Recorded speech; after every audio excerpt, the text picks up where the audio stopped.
welcome to Represent the Podcast, the show where I, Caiti Beth McKinney, sit down with composers from historically marginalized and underrepresented backgrounds and discuss their works for the horn. Hope you enjoy, and thanks for tuning in. Hello, everyone, and welcome to Represent the Podcast, where we discuss works for horn written by diverse composers.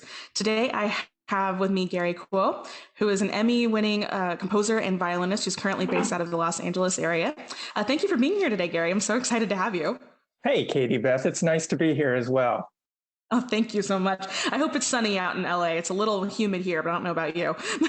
Yeah, the weather is really nice. We had rain earlier in the week, and that's always a treat. But right. It's really nice today. Meanwhile, it rains here and we go, oh yeah, it's 2:00. It's time for the daily shower.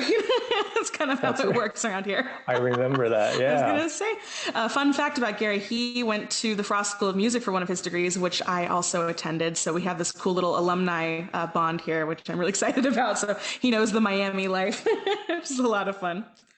So Gary, how did you start in music and in composition? And those can be two completely different answers if you'd like to give both. Well, I started violin in the public school system when I was 8 years old. And so by the time that I got to high school, I had already developed a very strong education, received a very strong education in music and had learned how to read. But I had lots of other interests as well. And one of those things was technology. While I was playing violin and studying with my teacher, I was also working on projects like building a little electronic projects. And I started building my own electric violin, which was something that I hadn't expected to work. But by the time I got to graduate school, I had the sound perfected. And during those years in high school, I would experiment listening to different styles of music and starting to teach myself how to compose. I hadn't studied formally, but I started putting some things together and listening to recordings and analyzing how songs were put together. And so I just started to experiment, but hadn't developed a full interest in composing until I got to Juilliard. During my undergraduate years in New York, I would occasionally watch, of all programs, Sesame Street. And there was one episode of Sesame Street where Herbie Hancock was demonstrating sampling technology. And it was fascinating to me. I'd never seen it happen before.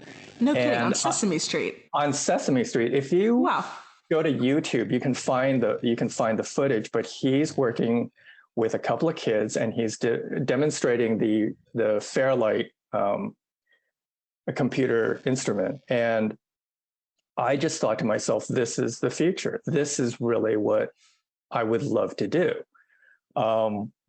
So I started combining my interest in technology along with music, and eventually, after finishing my undergraduate work, decided to major in to get a master's in composition at UM, and that started everything going. That's amazing. So now you've composed several pieces for horn, one of which I believe you have a big premiere coming up, right? Or it's maybe not a premiere, but a big performance coming up, a piece for horn and concert band. Am I correct? I have a work called Wingspan, which is for horn and concert band. And that was premiered by Jeff Nelson at IHS 47 back in 2015. And over the years, it's been receiving performances regularly. And occasionally someone from another country will purchase, and I'll ask them, well, how did you find this piece? And they said, oh, well, we saw it online. And so next week, it'll receive its premiere in Austria, which is really exciting. Yes, that's so exciting in Austria. It is. So cool. Oh, it gives me a chance to use Google Translate and to try to communicate right in my limited German skills. What I found about German is if you just tack on another word, you've probably made up your own word and they'll use it. So that's right. It's always handy. So I'm curious, what drew you to compose for horn? I mean, you're, like I said, you're a violinist, so that's, a slightly different instrumental family than we would expect.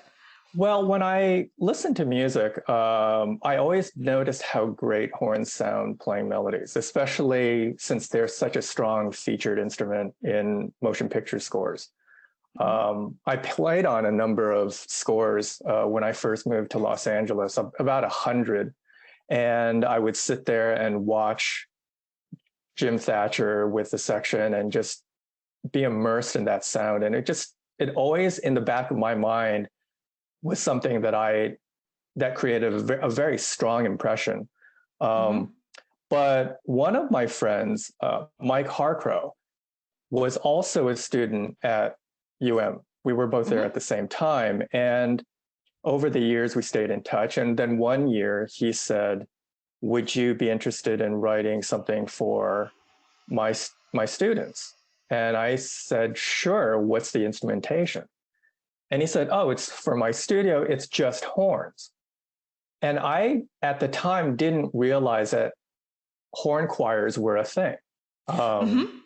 And I discovered it was a fantastic thing. After doing a little bit of research, I thought, oh, this is going to be great. And so he premiered a work of mine called Mountain Spires at IHS 45. And that got the ball rolling because even though it was my first work for horn, a number of college professors reached out and wanted to purchase it and have their students perform it. And one of the people who reached out to me was Jeff Nelson. And Jeff Nelson, as you know, plays with Canadian Brass. And Mm-hmm. we two stayed in touch. And by the time IHS 47 came about, he said, if you write something for the event, I'll play it. He was president of the Horn Society at the time. Mm-hmm. And so that's when Wingspan came about. And these two pieces in my very limited catalog of horn music just introduced me to this wonderful world of wind bands. And Mm-hmm. I started meeting fantastic musicians all over the world. And it's been just a lot of fun. And it's a contrast to my work for television because this way I actually get to interact with the audience, with the musicians, with those that hear it. And it's just a lot of fun, but it's a very different thing. So I enjoy these both aspects of what I do. Right. And I'm going to shameless plug here. I believe you've won 6 Emmys for your work in television. Is that right? Yeah, how about Yeah. that? That's incredible. I mean, that's just absolutely amazing. Just not to win one, but a full 6 of them is something special. So we're very lucky that we have a composer of your caliber writing for our instrument. And I think you do such a beautiful job of writing really gorgeous melodies. It's a really common problem I found in it's not a problem. Problem's the wrong word. A common theme I've found in people who write for horn is we get a lot of really forest-based, pieces, which makes a lot of sense. We're a hunting horn, forest horn, blah, blah, blah. But what I really like about your music is it feels like it moves beyond limiting us to that realm. Does that make any sense? I mean, you've got this piece Wingspan and Rising, and it's very expansive, and I really enjoy that about your music. Oh, well, thanks. Oh, of course. Do you find that it's difficult to kind of break out of any boxes writing for the horn, or any difficulties at all writing for this instrument? Well, I think things would be easier if I actually played horn myself, because then I would know all the nuances and subtleties of the mechanics and what it feels. But what I generally do is I just do a lot of listening. I listen to amateur groups, I listen to the pros, I listen to the stars, and the same work will sound different depending on who performs it, obviously. That's due to their technical abilities, to their interpretation, to the environment, to the ensemble. And I think that serves me well because what I hear are the nuances and the differences. And I think, oh, well, this artist enjoyed playing this part of the piece. It seems like that sat well better with them. And this artist played this part of the piece slightly different. And I started to hear the differences between low horn and high horn. And prior to writing for horn, I didn't even know that that was an issue. So there are lots of things that I'm picking up that I try to do to the best of my ability without consulting a horn player all the time. Right. I'm curious, who, if you don't mind sharing, who did you listen to and what pieces when you were doing these investigations? Well, I guess there's so many there's so many to mention, but Sarah Willis and Jeff Nelson. But also I would listen to a lot of student recitals, whatever I could find. And what I enjoy about hearing students play is because they're relatively new to, depending on their skill, because they're learning the repertoire, they're bringing in something really fresh. And it may even be the limitations of their performance, but that teaches me a lot about the instrument and a lot about what it is to play that particular instrument. I really like that. I wouldn't have thought to go and listen to student recitals. I know when I want to learn a new piece, I usually look for a professional recording of it, and I think I'm going to steal that. I think that's really wonderful. And I happen to know a lot of current students who play at a professional level at various schools that I have become acquainted with. So I'm absolutely going to steal that technique. That's going to be something new from now on. That is so great. Well, it's interesting because if you have amazing musicians, from the perspective of a composer, obviously that's a treat. It's such a thrill, but it can also disguise weak writing because a strong player can nail everything that you've written. And you may have written something that's not ideal. It may not be practical. It may not even be musical, but a professional, a star can nail it and just make anything sound good. But what I try to get from hearing my performances is the accuracy of my writing. If you play the ink, I will be able to hear with more accuracy what's strong and what's weak about my work. So that's what I appreciate. Do you find that it's challenging this is something that I've talked to several composers about now, to kind of harness the different colors of tone in the ranges of the horn? I know that some people have really specific concept of tone quality they want, and sometimes they don't always get it out of the different extremes. Well, as a result of listening to a lot of different players, I think I've come to recognize what I want from the instrument. And if I listen to enough literature, I'll think, well, I know that the instrument has a great deal of strength in this section, in this area, playing these types of passages, playing these types of phrases. And I'll keep that in mind when I'm composing my work. Beyond that, I think it's just however the artist wants to interpret the piece. Kind of, in my experience, I feel like there's kind of two types of composer. There's the one who wants you to play exactly the ink on very Stravinsky is what I think. They want exactly the ink on the page, and they wrote out every little detail, and you have to do it exactly that. And there are the ones who want the personal interpretation and want to hear what each player brings to the table. Is that kind of more where you say you would fall into? Yeah, I mean, unless I write ad lib, I want musicians to play what I wrote because, at least for me, I'm just speaking for myself, the process of bringing a work to realization, to reality, is a lot of work.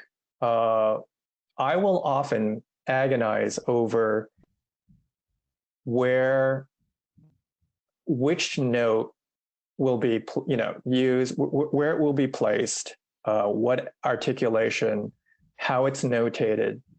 the dynamic, all of these things I will agonize over for days before putting it down. And then even after that, I'll go back and revise things. So my first goal is play the ink, because then I'll have an accurate representation of what I wrote.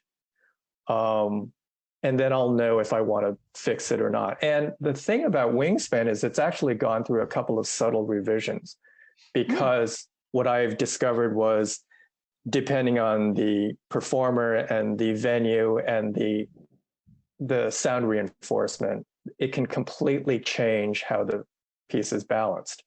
So over the years, I've made these very minor tweaks, and each one seems like a monumental event for me, because I think, oh, geez, if we had only brought down the mic level a little bit, or if the acoustics in the hall were a little bit better. So I'm agonizing over all of these details. But I appreciate it when people play what I wrote first. Right. And if I want there to be a unique interpretation, I'll generally notate it. In fact, Jeff Nelson and I, when we were talking about the piece, he had his suggestions, but he asked me first.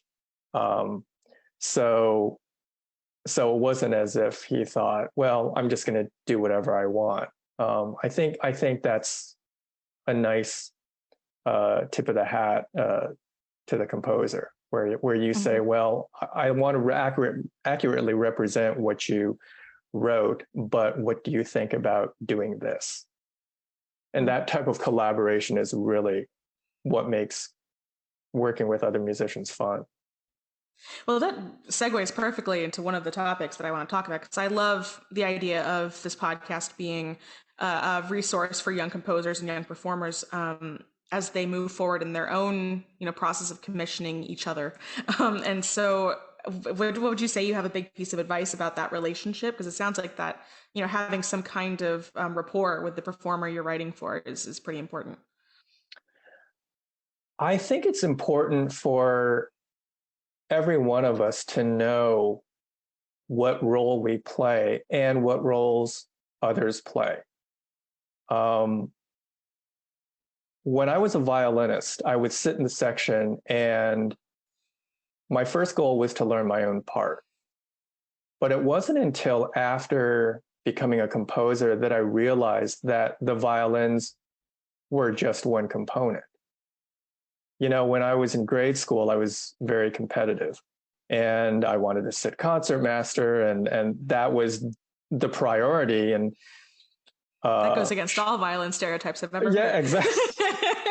Well, the literature, right? It's the literature, and then it's the competitions, and so you're sort of placed in that frame of mind. But then when I became a composer, it was like, oh no, this is one color within the painting. And what I've noticed is that my appreciation of music has increased exponentially after becoming a composer, because I saw the bigger picture.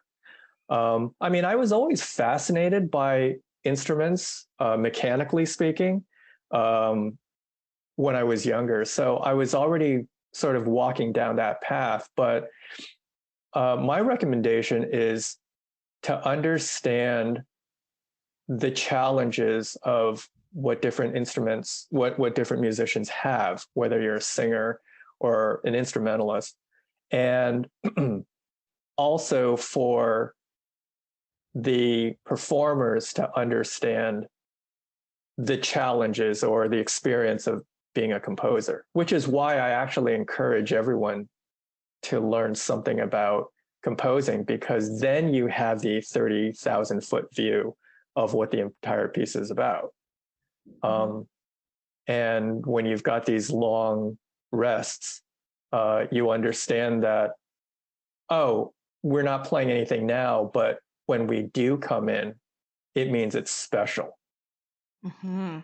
Right? Oh, I like that a lot. Yeah, it gives you that moment to shine. It's not a matter of the composer doesn't want me to play here. It's he's saving me for this moment. That's right. It's right. It's like when there's going to be a conversation between these two sections and these two characters. But then when you bring in the brass, there's meaning behind that entrance. So enjoy the time that you're not playing, because then you'll get to walk in and make your entrance. Well, as horn players, we're always trying to save our chops anyway, so maybe we're glad for those 42 bars of rest. Sure, yeah. And that's a whole other conversation. We like those moments. Oh, yeah. Absolutely. That's a whole other podcast, is talking about endurance. I won't even get into that. So how do you find you typically get connected with somebody who wants to commission your music? You know, what's fun about the internet is the fact that, to me, at least, it's sort of like a big industry mixer. We're all sort of in, at least in my mind, we're all sort of in this world of music. And I've been able to connect to people, not unlike the way you and I connected, in the same way that I would meet someone if we were at a convention. If you and I were at the next IHS, and I saw you wearing a University of Miami shirt, I would just walk up to you and say, "Hey, I went there too." And I take that approach when I'm online. I often just reach out to people randomly without any specific purpose, but just to say hi and shake their hand virtually and sort of move on. And I've enjoyed what's happened as a result of that. People will ask me about what I do, and oftentimes over a month or a period of years, or no specific timeline, things will match up, and people will say, well, not unlike my collaboration with Mike, he'll say, well, I've been listening to your music for years, and I think you write really well for horn. Would you like to do something for my students? And that's how I've been able to stay busy all of these years, just a result of people knowing what I do and meeting me either online or in person. Oh, that's really, really wonderful. I really like that idea of using the internet for good to that purpose. I know we can all get bogged down in some of the negative aspects of it. You know, all of us get glued to our phones and whatnot. But the idea of actually, you know, really having meaningful interaction virtually, especially in this pandemic-y, COVID-y area that we're in, right? You know, it's critical. It's absolutely critical, and it's a whole social skill set that we didn't all learn, maybe, you know, prior to now, if that makes any sense. Like, it's like an etiquette, you know. Yeah, the rules are still being written with regards to what's happening now. But I'm so glad that you reached out, because for me, this is really the best part of being a composer. I mean, if you and I hadn't connected over the instrument that you play and the groups that we're involved in, I don't know that you and I would have ever had a chance to chat. And that's no, probably not. And it's funny because we have a lot of these connections. I mean, I went to Indiana, so I know Jeff fairly well. You know, I took a couple lessons with him while I was there. I know Mike because I write for the newsletter for the International Horn Society, so he and I connected that way. Right. And then, you know, my teacher from UM, Richard Todd, because you guys overlapped in the LA setting, right? Right. It's all these degrees of connections, but would we have ever spoken? I'm not so sure. So it's right. Incredible. Yeah, it's a lot of fun. And the technology makes it really convenient. So I've enjoyed a lot of this, but you're right. You have to sort of monitor your use of it. I spend way too much time watching restoration videos. So there are worse things. I spend a lot of time on cat videos. Oh my gosh, the number of times I'm like, put down the phone. You know, having a practice focus mode on that device is very handy. Oh, that's great. So, okay, here's another question. Once you've gotten the piece written, maybe you've had the premiere done, is there a process to get it repeat performances? I imagine that's maybe harder than even getting the premiere going, having it performed again and again. You know, I'm sure every composer has a different response to this question. I basically just try to share my work when I think it's appropriate. One of my favorite events when I was in grade school was show and tell. Going into kindergarten, bringing something in and telling people about what it is, and then trying to find the adjectives as a 5-year-old. But again, keeping that conversation mindset. If I come across a conversation that I see where people are chatting about something, and I feel like I have something to offer, I'll say, oh, this is my experience, or this piece is available. And here's a link to it if you'd like to listen. I very rarely approach people without some kind of connective topic. So I don't spam people, but I will reach out and say, oh, I saw your post. You were looking for this, or I believe you and I connected this way too, where you were talking about concert works for horn written by people of color and other minorities. And I thought, I don't know if this is what you're looking for, but I fall into these categories. I'm Asian American and I've written this horn piece. So if this helps your project, then you're welcome to share it. And that's pretty much what I do. Which I was thrilled about. I mean, I immediately added you to my database, and I was like so excited to make that connection with you. And I've been enjoying your music ever since. So I'm so glad you did reach out. It's oh, proof. Thanks. The proof is in the pudding, because I've got you on the pod here. I was like, yes, we've got to talk to you. So that's so great. So it sounds like it's really about just looking for the opportunity for meaningful connection. Again, is that same, moment in time where you like, this is what you're looking for. Yeah, I don't want to push things, because I know what it's like to be on the other side. If you're stuck by the side of the road, you really need someone with the wrench to help you change your tire. You don't need food necessarily. You don't need clothing. You don't need a subscription to a magazine. You're looking for something very specific at that time. And so that's when I'll offer to share my work. Yeah, that's great. I think that might be something that a lot of us musicians are struggling with these days, is finding that line of self-promotion. Because that is part of our job, is to push ourselves forward. But how do you do that appropriately without being, too much, but also not enough? And it's a very fine line to walk.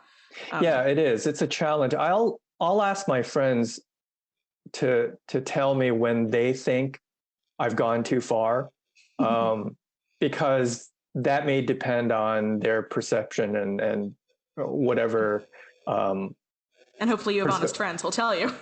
Yeah. But I've been delighted to find out that that no one said anything, and in fact have appreciated my contributions. So or my comments. So I'm happy about that. And to circle way back to the composition process, because I know that every composer is completely different in how they go about this. Where do you start? Are you the kind of person who has a melody in your head and you put it on the manuscript paper, or do you fiddle around on a piano or finale? Or well, again, just speaking for myself, composing for me is a challenge, because I don't always have a great deal of ideas in my head.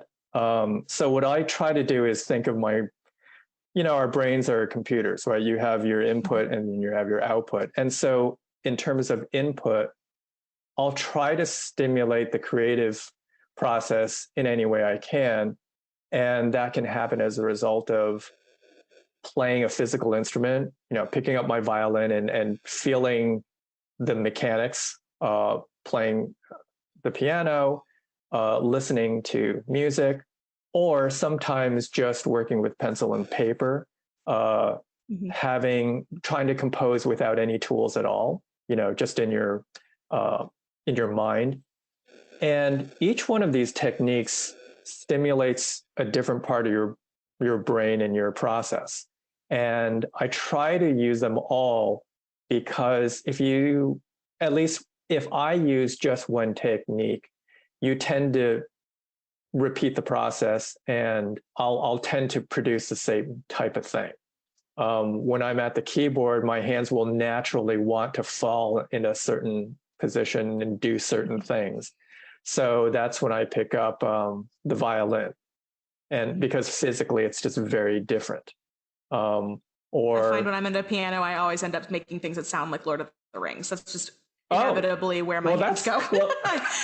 well, lucky I you. can't explain it. Oh, I mean, it's just me copying Howard Shore's melodies, but that's where they wind up. Go figure. That's great. That's great. So if I come up with something good, I'll put it down. I'll just make a note of it. Sometimes it involves even singing into the phone and making a note of that. And at some point, I'll just go over all of these ideas and say, well, I think this works and this is worth keeping. And I'll just kind of delete the ideas that I don't think are as strong. And it's from that pool of ideas that I'll reach when I work on something. So it's really about activating the different parts of your brain. This is For me, it is. Yeah. Mhm. For me, it is. If I were really brilliant, I would just sit down and produce like the genius that I would want to be. Oh, don't even get me started. I will go on a rant about the concept of genius. I have so many thoughts, so I won't do that now because that's a whole other podcast too. So, so where do you find inspiration from these little things? So, are they things you see out in the world, or just pop to you, while you're sleeping? I mean, Well, occasionally, spots. I've taught composition in the past to college students, and I have a weekly assignment for all of my students, and that is every week, go out and find a new piece of music in a different style that you've never heard, but find something that you actually like. And it could be anything.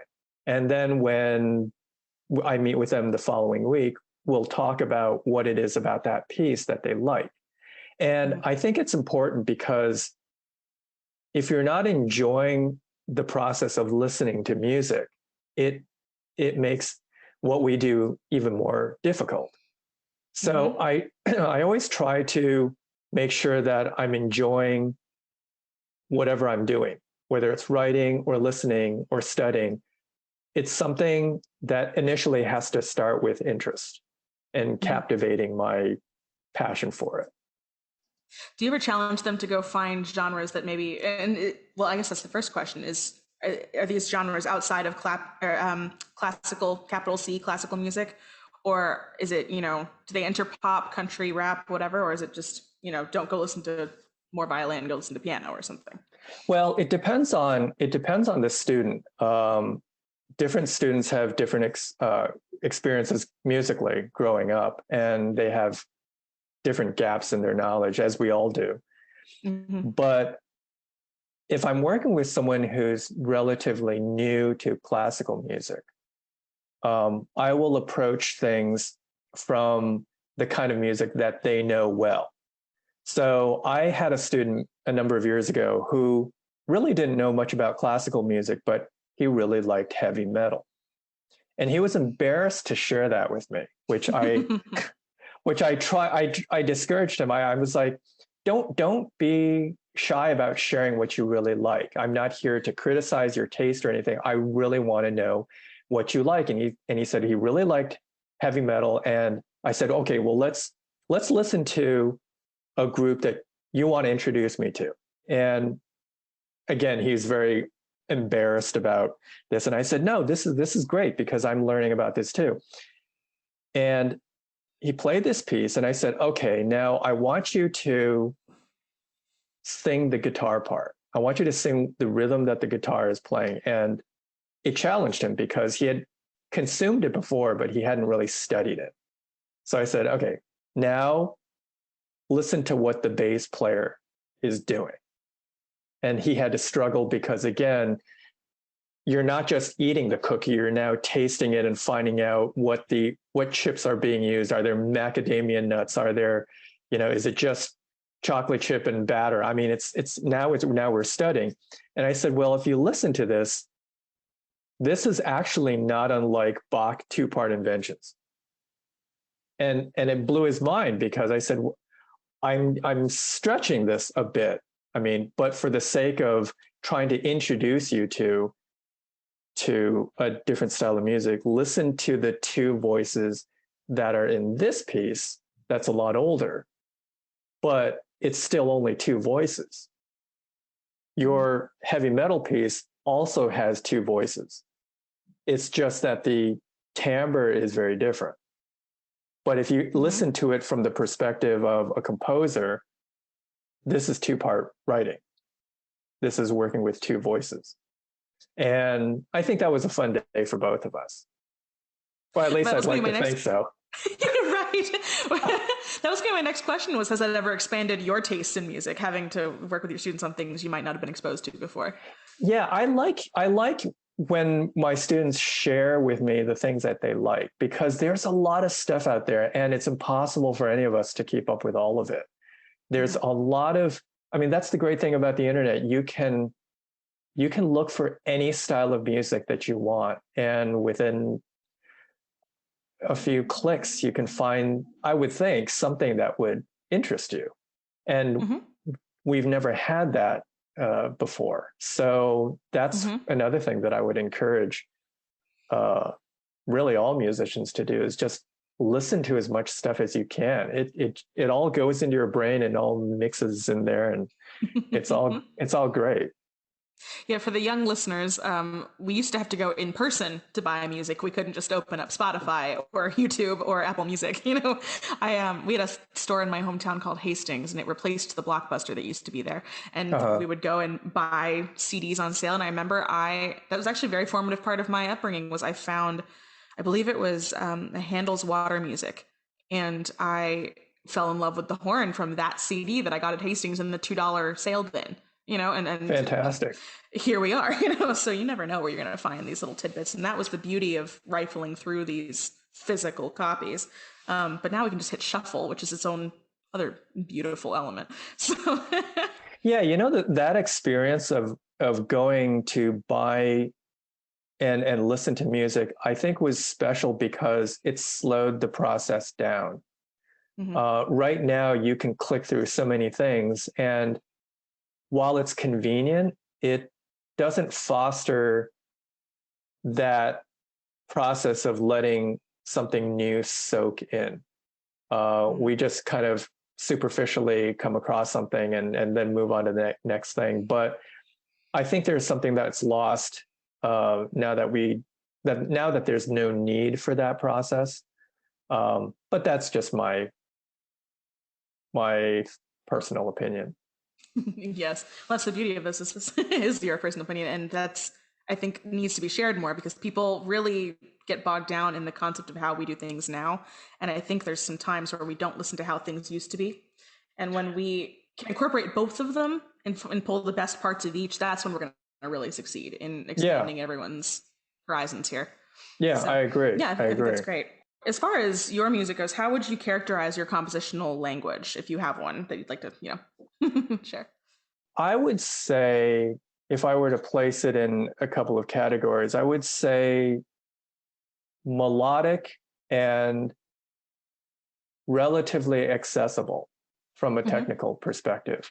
One of the things that I didn't enjoy about playing violin was having these works of literature that in many cases were far too technically demanding for me to play. I love the music, but I just thought to myself, there's no way I'm going to be able to enjoy performing this piece. And as a result, I didn't develop a very strong passion for becoming a soloist. And again, I'm just sharing my experience. So I keep that in mind when I'm writing. I want to write something that's expressive and communicates the message that I'm trying to say. But I really don't want musicians to look at that and say, oh, I'm going to dread learning this thing. That's really important to me because I've sat in that seat. I know what it's like. Now, obviously, you can't please everyone, and it's not really practical or advantageous to want to do that. But I'm very aware when I'm writing parts that there is a human being behind that phrase or that part or that note. Someone actually has to look at it and try to realize it on their instrument. So that's one thing that's really important to me. Yeah, I have very vivid memories of putting something on my stand and going, how the heck am I going to figure this out? And is it worth my time? Sometimes it is, sometimes it isn't. Sometimes it's me needing to grow as a musician. Sometimes it's just this piece is fiendishly difficult. So having something that strikes that balance is handy. Yeah.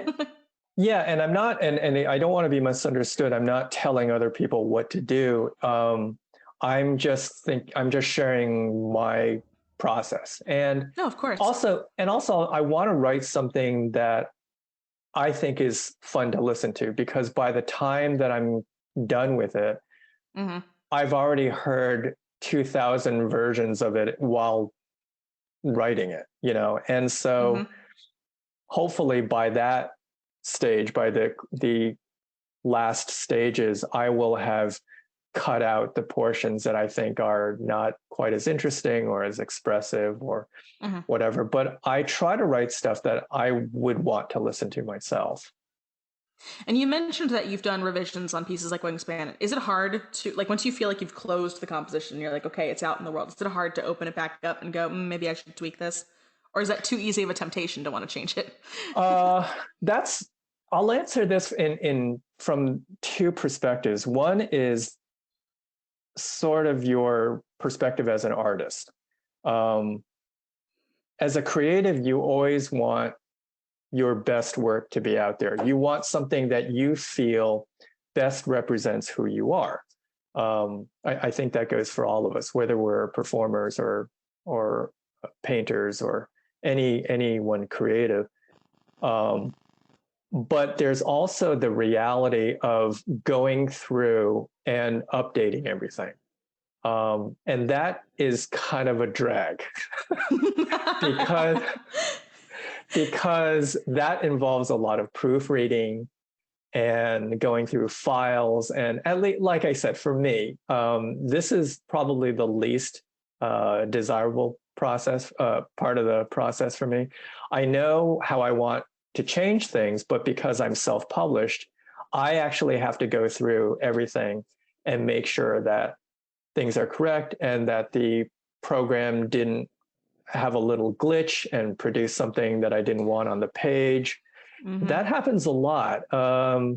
And so I would rather not have to do that, but in service to the artists who are performing my stuff, as well as the piece itself, I'm pretty much going to do whatever I think is going to put the best version of that work out there. Is that helpful being self-published? You have complete control over the manuscript, I suppose, at any point. Yeah, there's two schools of thought. I mean, there's a lot of work involved to make, like I said earlier, there's a lot of work that it takes to bring anything to life. And that work has to be done by someone.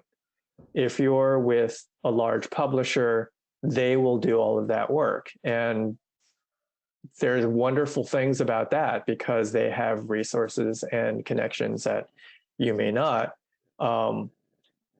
But they may not want to produce or reopen those files for the third time. They may say, we like it the way it is. We think it's fine. Write your next piece. But my being the way that I am, if I have an itch, I want to scratch it. That's fair. That's absolutely valid. and I'll run these ideas by my friends and I'll say, well, should I write? Caiti Beth, this is something that actually happens. I will agonize over whether or not I should write a hairpin or write dim or write some text. I think recently I had to do that with a new work. One of the pianist who played the piece said, you should write, I forgot what the term was, but it was write a diminuendo in text in italics instead. And I thought, yeah, that's a better idea. And then you look at how it sits on the paper and you're thinking, well, visually this is a lot clearer, but then this is more preferable. So all of these details are things that I wish I didn't have to do, but I'll do them because they're necessary. Right. And I'm sure every performer has their own opinion of whether they'd like to read diminuendo or read the hairpin. That may be one of those things where you can never please everyone. Absolutely. Yeah. Even looking at page turns, how does this page turn work? How does it look visually? A publisher will take care of all of those things for you. And if you have a great relationship with them, then that's fantastic. But I like to self-publish for another reason, and that is it puts me in direct touch with the people who are playing my music, which, like I said, is really the fun part. Otherwise I'm not meeting. I would never have a chance to meet any of you. So for me, this is really just the most enjoyable part. Yeah, I think there's I really like that idea of meeting the performers, because I know personally I've made it a point to try and perform as many works by living composers recently as I can.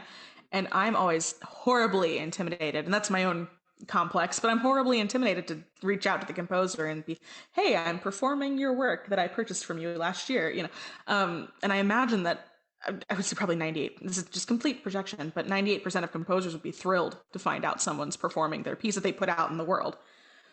Yeah, I think you're right. I'm really glad that you and I connected because it makes what we do very real, especially nowadays where we're all isolated, and it's really nice when you can make a connection with another person in a different way over what we all love to do. That might be the theme of this podcast, is meaningful connections. I really like that. That's going to be my thought of the day, I think, on this one. That's so great. Oh, good. Yeah. Now to completely change gears here, Sure. what do you think have been the greatest challenges of your career, both as a performer and composer?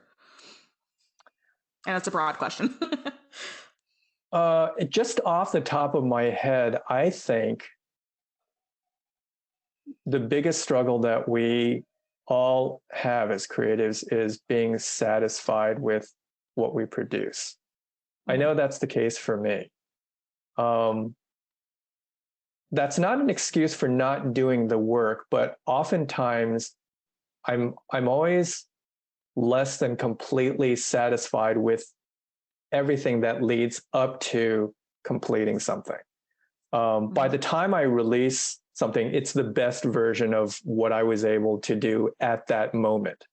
But there are recordings and compositions of mine that I'll go back to listen to, and I think, oh, that could have been a lot better. So for me, it's always been reaching a level of satisfaction with whatever I release, because I know what I've listened to out there, and considering the great performers and composers that are out there, you think, well, I hope this has a place among the wonderful stuff that's out there. And that's always in the back of your mind.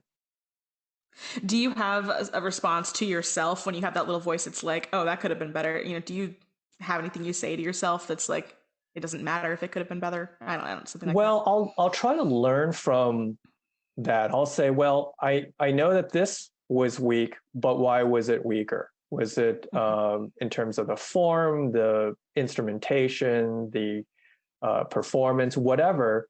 I'll try to take whatever lesson I learned from listening to that older project and apply it to what I'm working on now, and just move forward.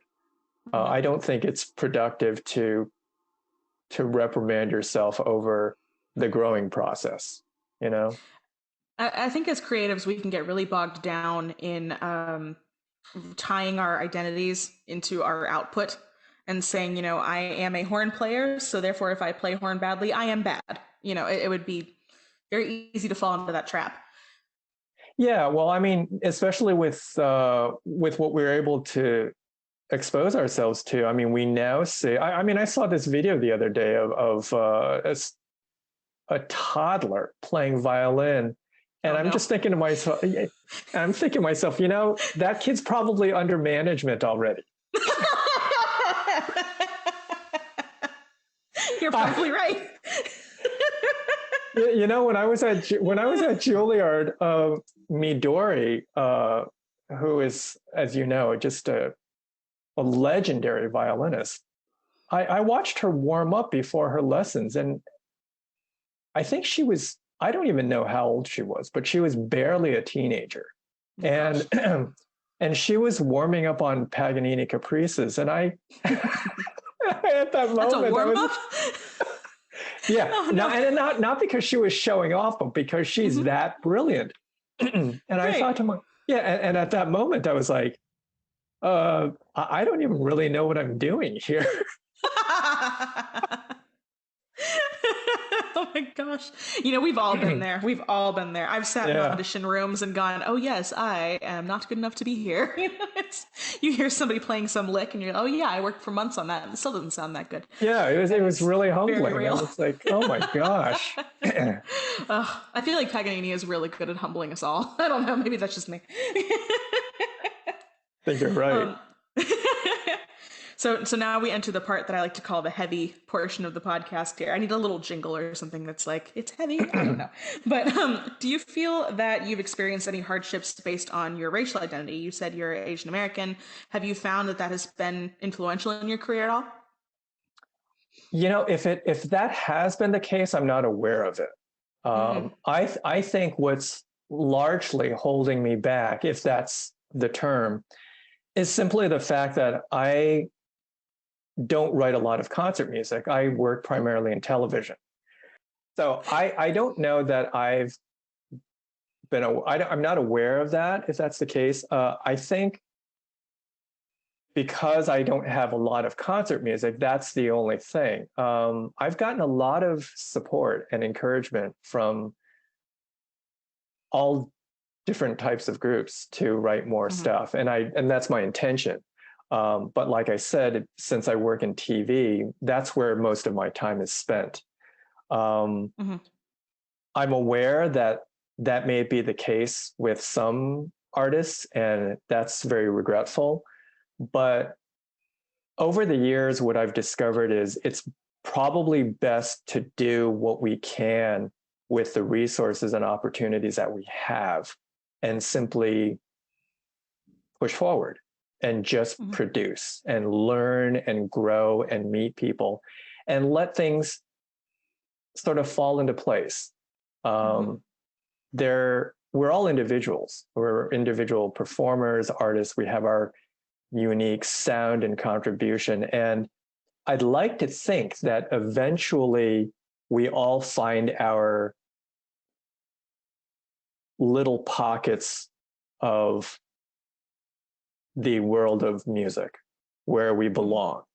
Um, so I don't know that I've necessarily been held back as much as I just need to write more, and it's my intent to do so. Mm-hmm.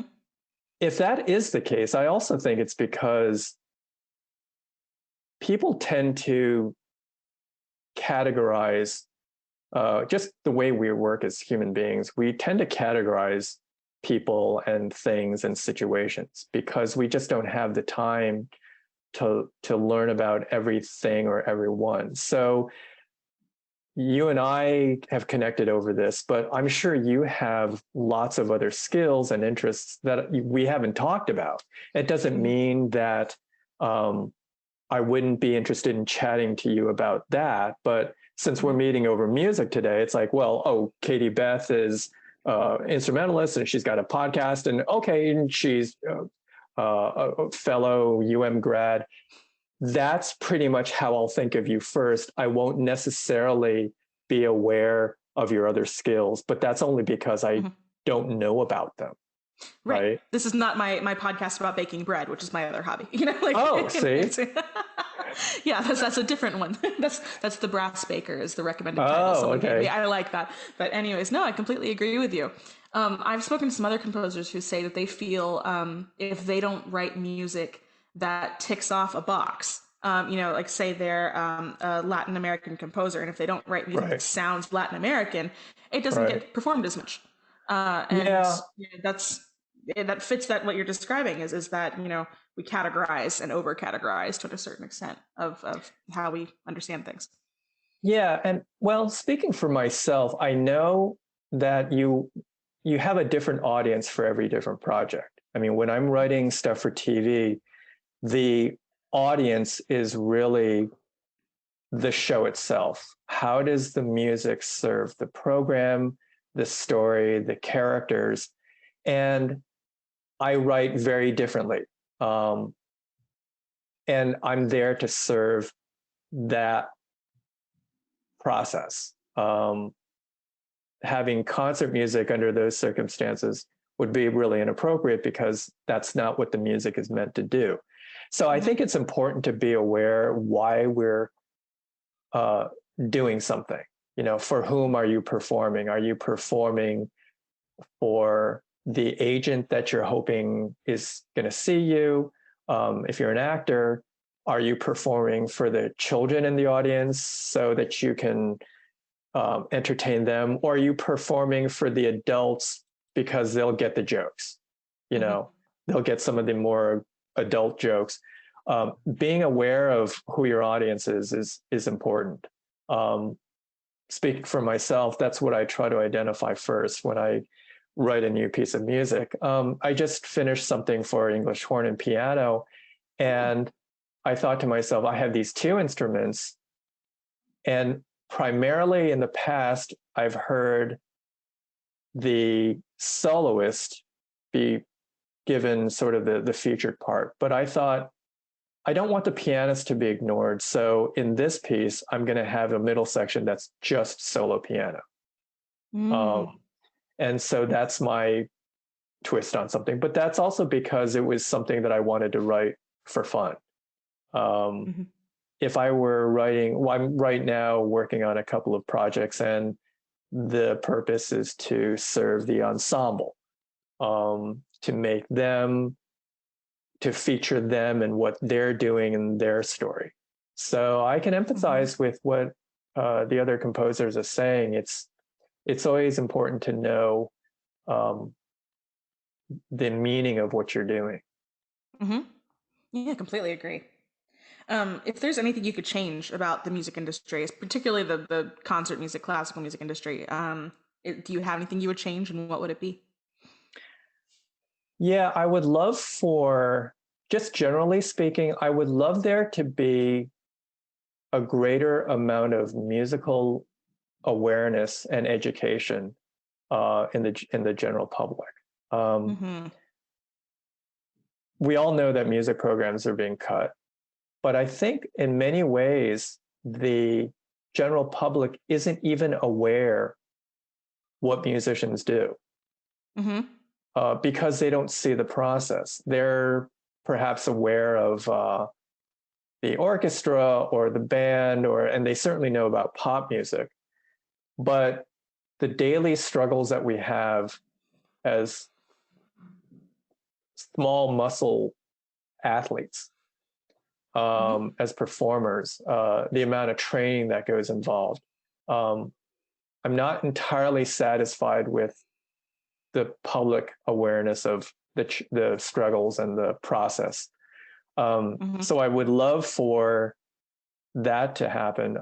In terms of the industry itself, um, I look forward to the day when streaming provides much more of a financial, um, Like income stream. Yeah. yeah, I Mm-hmm. would love for that aspect to be more substantive Mm-hmm. for creatives, Yeah, of um, course. because we certainly have the infrastructure. Now we just need to set things up so that it's more rewarding for the artists and Mm-hmm. for the musicians. So they're not making, half a penny per stream or something like that, something actually substantial that they could use. Yeah, I'm not part of that process, and I don't know what the inner workings are, but I know that if the music community feels a certain way, then it's something that should be addressed, and hopefully sooner the better. Absolutely. Well, that concludes the heavy portion of the podcast, and I get to bring you to the fun stuff again. Yes, I need a jingle for the end of that too.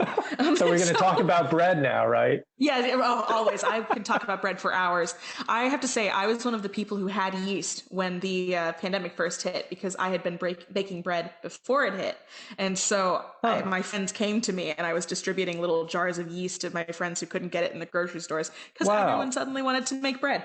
So there was, that's my fun little bread fun fact for the day. That's very cool. It was an interesting time.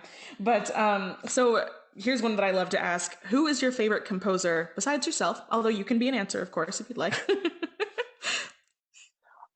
Geez, I don't have a favorite composer, but there have been so many over the years that have produced works that have influenced me, and they're not necessarily all classical composers. When I was in college in New York, I listened to the radio a lot, and I started listening to jazz. And so there's a whole bunch of jazz composers that produce works that influence me, and groups. But I know the point of your question. I'll answer and say that I've always been a huge fan of John Williams. Oh, yes. Because of his background, because of his experience, his playing ability, his writing ability. But I love the craft of what he does. We know all the major themes. This is one thing that I wish the general public knew. The general public knows all his big movie themes, but a lot of his most brilliant writing, in my opinion, lies within the cues that are virtually ignored. Just the way they're put together. I don't know if you're aware of this, but did you know the film Jaws, right? Oh, of course. It's actually in my top 3 favorite movies of all time. Yeah. Did you know that Jaws has a fugue in it? Yes, I did. Right?